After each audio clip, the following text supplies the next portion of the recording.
Hey guys, welcome back. Well, today we're going to talk about a subject that's deep, okay? It's a subject that people have been talking about pretty much through most of human history, and it occurred to me the other day when I was out driving around going to an appointment. I was on my way to an appointment today, and I came to an intersection, and the sheriff's officer pulled up to the intersection and blocked it. And I knew there was a funeral home just nearby, so I assumed it was a funeral procession, and it was. So I pulled up, put it in park, and was waiting for the funeral procession to go through, and I saw them come by, and it turns out that it was a hearse and two cars. That was it. That was the whole funeral procession.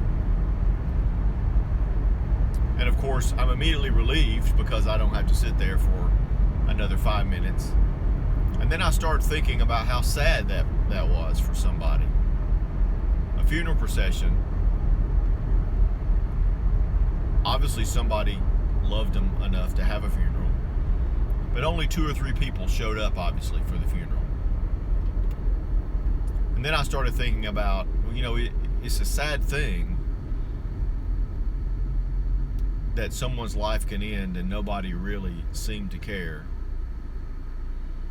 And then in the rabbit trail of my mind, I start thinking about, well, what is a life well lived? What is a good life? What gives your life meaning? What would be a good life to be able to say, I have lived a good life? My life was worth something. What does that mean exactly? And how do we know if we matter in the grand scheme of things? Do we matter to God and His plan? Or are we just blowing around on the breeze like Forrest Gump says? Or is there a destiny? Is there a reason that we are here? I don't know. Something to think about. Okay, so do our lives really matter?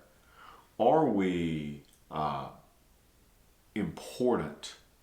Not to our families, not to our friends, not to our work colleagues. I'll talk about those relationships in another video. The question I have today is, do we matter to the world? Does our existence really matter to the universe, to the world, to God, to His plan? Is that something that we play a part in, or are we just merely spectators with no purpose floating around, bumping into each other randomly here on this earth? Most of us probably were raised, at least I hope you were raised, in a supportive environment where your teachers, your family, your parents may have told you things like, you can do anything you want to do in life. You're going to be a world changer. You're going to be a history maker. You're going to make a huge difference in this world for God. Well, those are encouraging words, right? We all like to hear those. I think those are good things to tell a child. But let's be honest. For most of us, that's just not true, right? Most of us are never going to be in a history book. Most of us are never going to have books and movies made about us. Most of us are never going to change the world by inventing the next iPhone or the next Google or the next Amazon. The truth is, most of us are going to lead fairly boring, fairly normal lives. And 50 years after we're gone, we probably won't even be noticed that we ever lived. Now that's a pretty harsh thing to say, but from the world standpoint, that's probably true. But even if you don't make the history books, your existence on this earth has had a profound impact on everyone in this world and everyone who will ever be in this world. Let me explain. You all know the movies that talk about time travel, right? You know, you've got Back to the Future is probably the most famous. Inception, the TV shows, Quantum Leap, Timeless, all of those shows that sort of center around the idea that if somebody could go back in time and, you know, assassinate Hitler or change something major in the past, it would have an effect on the future. Right? We've all seen those movies. Those movies don't quite get right, among a million other things, is they're always trying to go back and change something dramatically. They're always trying to go back and, you know, assassinate somebody, break up some plot. Really, time travel and the effect of changes in the past is really much more minute than that. All right, stay with me here. I know that you're thinking, what in the world does this have to do? You're talking with whether my life matters. You're talking about time travel. Bear with me. I'm going to geek out for you just a little bit, and then I'll bring it back around and hopefully make some sort of rational point. Okay, hang on. I want to talk to you about something called the butterfly effect. Now, yes, there was even a movie called that with Tom Cruise in it, maybe. Horrible movie. Anyway, the butterfly effect is a real thing in science, in physics. In the early 60s, this mild-mannered meteorologist called, what's his name? Edward Lorenz. Edward Lorenz. He was a meteorology professor at MIT. He was experimenting with this new thing called a computer. Right? At the time of the early 60s, computers were the size of a building. But he had been working on doing meteorological modeling, meaning you can't really experiment on weather, right? There's not a bunch of other Earths that you can change something about them and see what happens to the weather, right? There's no way to experiment with weather. And so scientists have been using computer models, right? You probably have seen them when we have a hurricane or something. You see all these little squiggly lines that looks like spaghetti. Those are all the different computer models that they're using to try to predict where the hurricane's going. Well, the professor was, he had entered a sequence of numbers representing temperature, wind speed, humidity, etc., 12 of them, and told his computer to run the model and predict the weather. At the time, the folks in the meteorology world were thinking that they have now solved the problem of not being able to predict the weather now that they had computers. So they were under the impression that once they figured out the formula, this air temperature, this wind speed, this, and this would equal this weather. So they're all very excited about it. Well, Lorenz ran his calculations, got his results. He had a printout of the weather for the next 60 days. Very excited. So in science, of course, you have to be able to reproduce your results. If you can't reproduce an experiment, then it's not valid. So he decides he's going to run the experiment again. So he goes over to the machine-sized computer, probably has to use punch cards or something, and re-inputs all of his variables. Goes and gets a cup of coffee. In the 1960s, he probably had to go home and go to bed in order to get the results the next morning. But when he came back, he noticed that the results were drastically different. Not just a little different, drastically different. Not so much the first few days of the weather pattern, but by the time he got to the end of 2 months out, it was not anywhere close to what he had gotten before. He could not figure out what had happened. So he goes back and he starts looking at his numbers, and he realizes on one set of numbers, instead of putting in 0.506392, he had only put in 0.506. In other words, he had only put in one of those variables to 3 decimal points instead of to 6 decimal places. In his mind, that amount of change in, I guess it was wind speed or something, was not even worth considering. It was minute. It was a puff of air, literally. But somehow, that tiny change created massive differences down the road.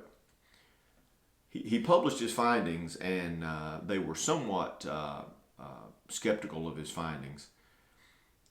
And somebody made a joke or wrote a paper critiquing his research and basically said, so you're saying that the flapping of the wings of a butterfly in Texas could cause a tornado in Mexico? Because that's what you're saying. This difference in your calculations amounts to nothing more than a puff of wind. And he said, well, yes, in essence. In a complex system, a tiny change at the beginning creates massive changes down the road. Okay, so let me bring this back out of the realm of meteorology and physics and bring it back to life. You exist on this planet for a reason. Every day of your life, you interact with people. You make probably 1,000 decisions you don't even think about. Whether to open the right door or the left door, whether to eat Mexican or Japanese. You make 1,000 decisions every day, and every single one of those decisions is that flap of the butterfly's wings that affects everything down the road. Not just for you, it affects everything down the road for everybody. Everybody in the world is affected by everything you do in this life. You know, the interactions of the people on this planet, all 7.4 billion of them, and the billions to be born in the future, those interactions are incredibly complex, way more complex than the weather models that Lawrence was using. Because at least he can count on A plus B equaling C in the weather. In human interactions, you can't even remotely predict what a particular human being is going to do, because they may just decide to act completely irrationally, as we all do sometimes. Actions, your smallest humdrum everyday actions in your life, affect people 1,000 years into the future. Let me give you some examples. Don't let me hurt your head. You know, recently, this past week was the anniversary of the Apollo 11 mission, where the United States landed on the moon. And as I was thinking about this topic, about how small changes can lead to great things, and how very small actions lead to great events. So I looked it up. Over 400,000 people actively, directly or indirectly, worked on the Apollo program. That doesn't include all of the people supporting them, their families, their parents, their mom or dad, their school teachers who taught them that engineering, all of the people who raised them, all the farmers that grew their food in their life. How many people really did it take to put a man on the moon? Was it really Neil Armstrong that was responsible for being the first man on the moon? Or was it one of the 400,000 people and the millions of people who assisted in raising, training, feeding, and caring for them that are responsible for putting that man on the moon? That farmer in Iowa who grew the corn that fed the mathematician that did the calculations to land on the moon has no idea how much of a part he played in the moon landing. The seamstress that sewed the 22 layers of material to make the space suits, nobody even knows her name. She went in and did a thankless job and worked at a sewing machine and made those spacesuits. She didn't get any glory, but her actions made a difference in this world. You know, the mission to the moon was cool and all, but let's talk about a greater mission. Let's talk about somebody that had a larger mission to accomplish. Let's talk about Jesus, right? Jesus and his Father knew for thousands and thousands of years that he was going to need to come to the earth and save the world, right? Ever since the fall of Adam, they both knew something had to be done. So you can imagine, I'm making this up entirely, just so you know. You can imagine the conversations in heaven, in the planning meetings, right? Jesus is like, okay, so I'm going to take the angels, we're going to take the host of heaven, we're going to ascend on the earth, and God's like, no, we're not going to do that. It's like, well, man, at least let me go in and just, blow some stuff up and show the world that I'm God and everybody will bow and we'll clean the place out. No, it's not what we're going to do. Okay, I need you to go and I need you to be born in a manger. I'm sorry. Jesus is like, well, what are you talking about? And then I need you to live in Nazareth and be a carpenter for 30 years. Oh, okay. And I'm going to do no miracles for 30 years at all. Do nothing. Okay. And then when you do start, Jesus is like, okay, so when I do start, you're going to heal some people, change some water into wine, do some small miracles back in this little place called Nazareth in Galilee and Capernaum and those areas over there. But don't do anything too obvious. And when you heal people, just make sure you tell them, hey, don't tell nobody, don't make a big deal out of this. It's not a big deal. And Jesus has got to be thinking, so you want me to go to the earth to save the world and basically do nothing.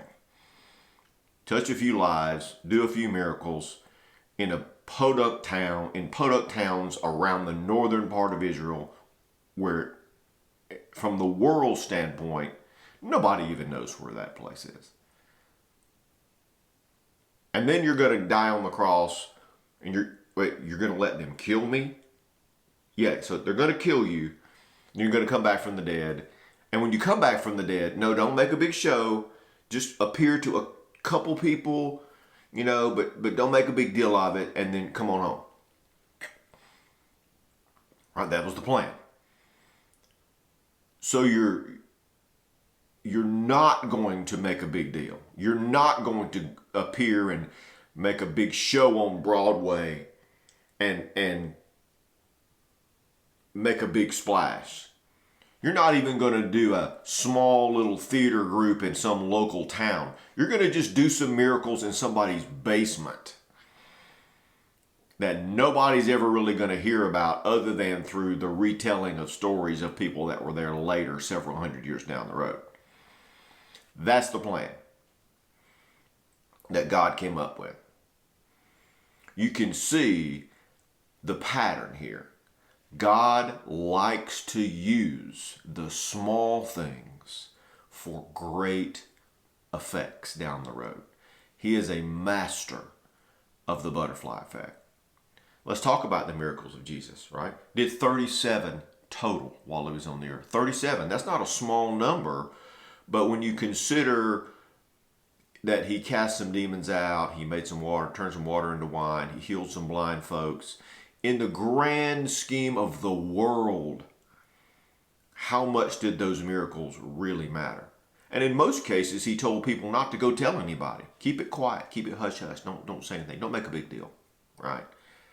Even after he was resurrected from the dead, he didn't walk into Pilate's, palace and go, here I am, dude. You thought you killed me, right? I'm the king now. Get out. He didn't do any of that. He only appeared to his disciples a very few times, appeared to some folks on the road, told his disciples to meet him on a mountain in Galilee. No big show.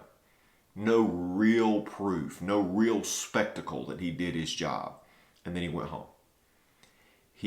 God left it to the butterfly effect to make great things come from very small events in his life. And I think if you may know that I recently took a trip to Israel. I did a video that you can probably see on this channel if you want to. I'll put a link in the description. It's just a travel video. But one of the most impactful scenes for me was a scene I was up on Mount Arbel, which is a mountain in the northern part of Galilee that overlooks the area where Jesus ministered. And what struck me was how small the area was that Jesus ministered in. From this one spot on Mount Arbel, you can look out and you can see all of the great landmarks of the New Testament. You know, Bethsaida, Capernaum, Chorazin.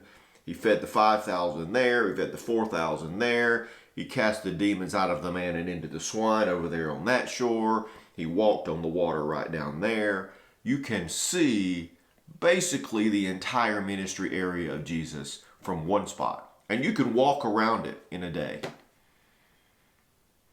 In a country of Israel that is 7 times smaller than the state of Georgia. You can put Israel into the state of Georgia 7 times. And Jesus was in a very small, tiny corner of that.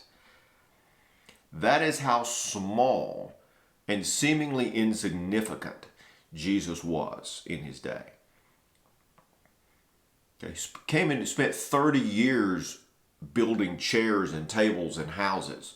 No miracles, did nothing.